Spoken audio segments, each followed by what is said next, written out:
Çin'in uluslararası kamuoyunun tepkisini çeken Doğu Türkistan'daki Uygur Türklerine yönelik asimilasyon ve doğum kontrol çalışmalarıyla ilgili kapsamlı bir analiz ve rapor hazırlandı. Raporda Çin'in doğum kontrol politikaları nedeniyle Uygur Türkleri ve diğer etnik azınlıkların doğum sayısının 20 yıl içinde 2,6 milyonla 4,5 milyon azalabileceği belirtildi. Eğer bu senaryo gerçekleşirse bölgedeki azınlık halkların nüfusu 20 yıl içinde 1/3'e varan oranlarda azalmış olacak.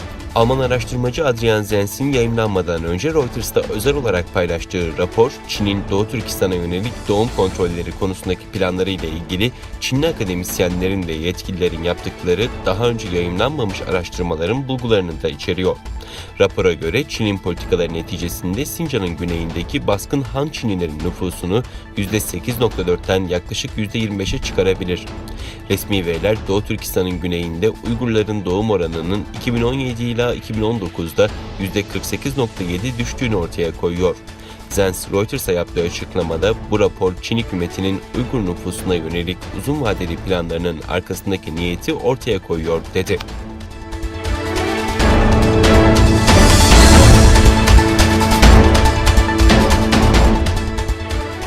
ABD Dışişleri Bakanı Antony Blinken, Temsilciler Meclisi Dışişleri Komisyonu'nda kongre üyelerinin sorularını yanıtladı. Oturumda Çin'in Doğu Türkistan'da Uygur Müslümanlarına yönelik muamelesi ve 2022 Pekin Kış Olimpiyatlarının Çin'in insan hakları ihlalleri sebebiyle boykot edilmesi ya da başka bir şehirde yapılması çağrıları gündeme geldi.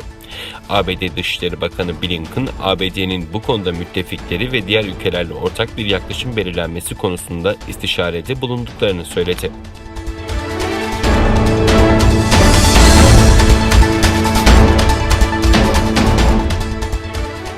2019'da Çin'in Bir Kuşak Bir Yol projesine katılan ilk G7 ülkesi olan İtalya projeden çekilme kararı aldı. Bloomberg'in aktardığına göre İtalya Başbakanı ülkesinin 2019'da katıldığı Bir Kuşak Bir Yol projesinden çekilme yönünde karar aldı. Roma ve Pekin arasındaki gerilim Aralık ayında Draghi'nin başbakan olarak atanmasından 2 ay önce başlamıştı. Çinli şirket Shenzhen Holdings, Milan merkezli çip üreticisi LPE'nin %70 hissesini almak için anlaşmıştı. Draghi'nin başbakan olmasının ardından anlaşmaya yeni ekonomi bakanı itiraz etmişti. Draghi de 31 Mart'ta LPE'nin satışını engelleyen kararı imzalamıştı. Shenzhen Holding'den yapılan açıklamada LPE ile belirli alanlarda çalışmaya devam edileceği kaydedilmişti.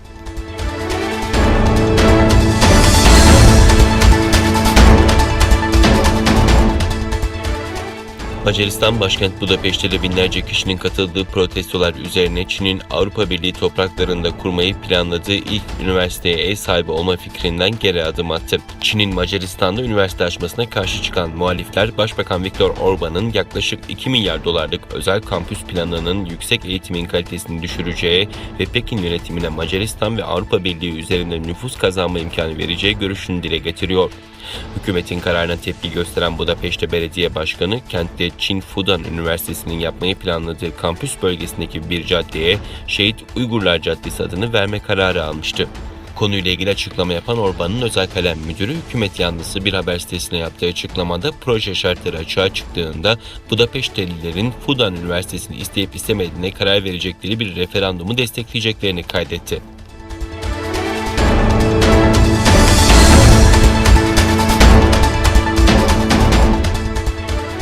ABD Ulusal Güvenlik Danışmanı Sylvian, ABD Başkanı Biden'ın Cumhurbaşkanı Erdoğan'ı iyi tanıdığını belirterek, Biden ve Erdoğan ilişkilerin tüm boyutlarını gözden geçirmek için bu fırsatı değerlendirmeyi dört gözle bekliyor ifadelerini kullandı. Sylvian, Beyaz Saray Sözcüsü'nün düzenlediği günlük basın toplantısına konuk olarak Biden'ın 10 Haziran'da başlayacak Avrupa gezisinin detaylarını anlattı ve gazetecilerin sorularını yanıtladı.